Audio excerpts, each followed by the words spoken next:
And Miss Ponder told me that it was a state highway patrolman and a chief of police on the inside, and began to tap them on the shoulders with billy clubs and order them to get out. And I said, well, this is Mississippi. So I got back on the bus, and as soon as I was seated, I saw them when they began to put the 5 people, what was, off the bus, but they wasn't over 6 feet from the bus.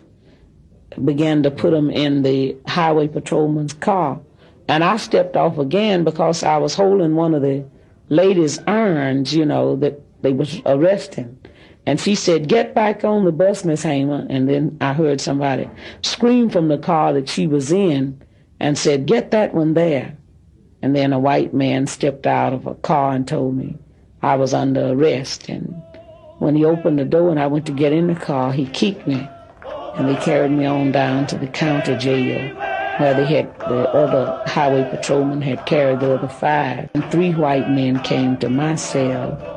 And one of them was a state highway patrolman because he was wearing a little silver plate across his pocket that said John L. Bassinger.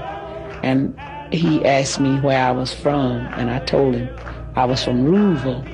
And he said, I'm going to check that. And he went out, and I guess he called Louisville.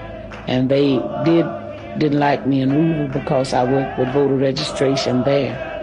And when he came back, he said, you damn right. They said, you're from Louisville, all right. And we gonna make you wish you was dead. And they led me out of that cell into another cell. And he gave a Negro prisoner a blackjack.